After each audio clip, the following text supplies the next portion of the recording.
Hi, good morning, and welcome once again to the ERC Financing Network. My name is Gerald Watson. Great to be back with you again and share some of this beautiful sunshine and a little piece of paradise that we live and enjoy every day. And what I want to talk about today are some of the typical questions that we receive from clients who are interested in applying for financing against their ERC refund. So these are companies that have already filed for their ERC refund claim and they're waiting to get paid. Of course, as you may know, it typically takes 6 to 12 months for the check to show up from the IRS. And what a lot of companies don't know is that when those checks are cut by the IRS, they're done on a quarterly basis. So you may have a refund, for example, for $250,000 coming. You're not going to get a check from the IRS for $250,000. They're going to be broken down for quarters. So one quarter is $50,000, another one $75,000. That's how they're going to be cut. That's how they're going to come in. And it's really unpredictable as to how soon those checks may come in. What we found is that on refunds that are in excess of $500,000, $1 million or more, typically the smaller checks are the ones that come in first. The larger ones always take more time. So that's something you want to be aware of, and that's one of the benefits of getting financing against your refund claim, because your advance is against the total lump sum, which obviously gives you a lot more to work with and a lot of flexibility for using that, what we often refer to as found money. So let's talk for a second about some of the typical questions that come up. Here's one that comes up all the time. Am I eligible if I have past due taxes or a tax lien? That question actually just came up this morning with a new client. And this is from one of our referral partners. And as I explained to them, what if you do have a tax lien, it does not mean that you're not eligible. Here's what a lender is going to look at. They're going to look at the amount of the tax lien, they're going to look at the amount of the refund, and they're going to look at the percentage advance. And they're going to make sure those numbers all line up. For example, if you have a refund coming for $750,000 and you got a tax lien for $500,000 or $900,000, needless to say, you won't see that advance. The IRS is going to apply it all to cover your tax lien. But if you got a refund coming for $750,000, but your tax lien or tax liability is only $100,000 or $50,000 or $150,000, then not only will they'll still deduct it, but you'll still be eligible because there's enough room in between. So having a tax lien, not a deal killer. Now, here's something that's important. Every lender doesn't look at tax liens the same way. You will have some, for example, that where it is a deal killer. You'll have others where it's not. Important thing for you to know is that it is possible, and you want to make sure that you're working with a lender where that's not a problem if you do have a tax lien. Another question that typically comes up is, how long does it normally take to be approved and funded for your ERC advance? Typically, on the average, 2 to 3 weeks or less.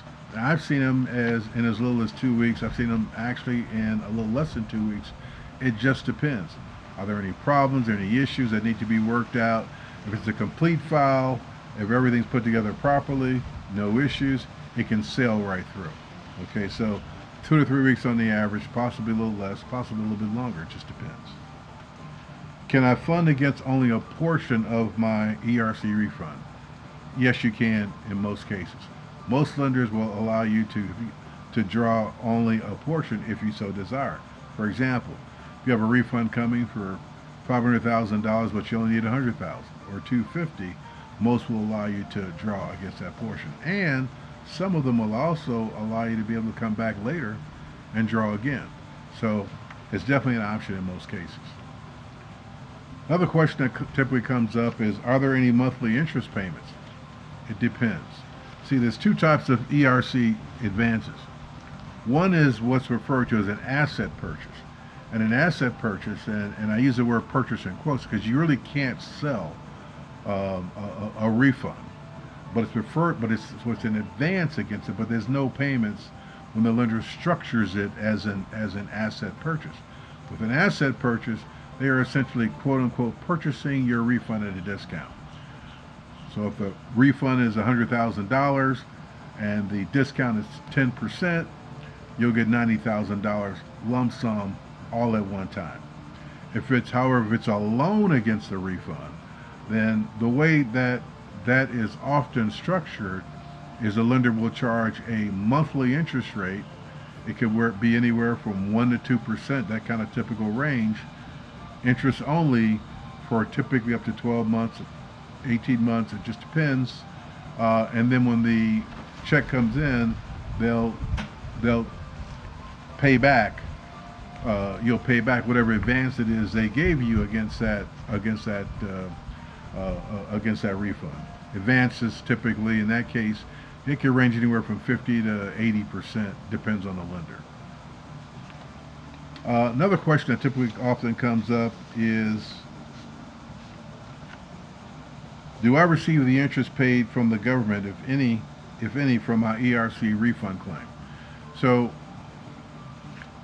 number one, in many cases, the government will pay interest on that ERC refund claim. However, different lenders treat it differently. Some will pass that interest on to you. Some will retain that interest and keep it themselves. The important thing for you to know is up front is how that lender works, so you'll know what the expectations are at the time. Another question often comes up is, can my ERC preparer be paid directly from funding proceeds? And as you know, if you use a preparer that charges a percentage, it could be anywhere from 10 to 20% in most cases of the refund amount. You'll often hear, as you're doing the commercials, we don't charge any upfront fees, we get paid when you get your refund. When you hear those commercials, what that means is that those companies wait to get paid until the refund claim comes in. However, if you're financing the claim, they can actually, their invoice amount can actually be deducted from the loan proceeds.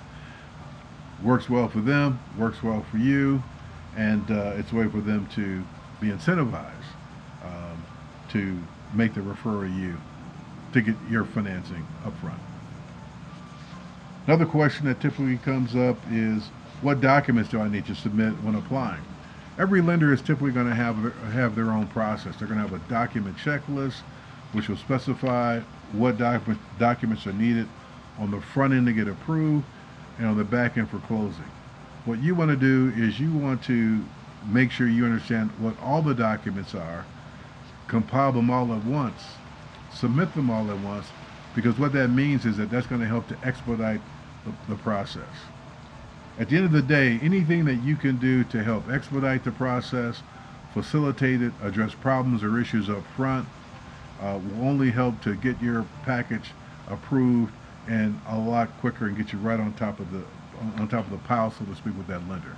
And if you have any questions at all, or if we can be of any help, feel free to give us a call at any time. I'll be more than glad to talk with you, and we'd be more than glad to assist.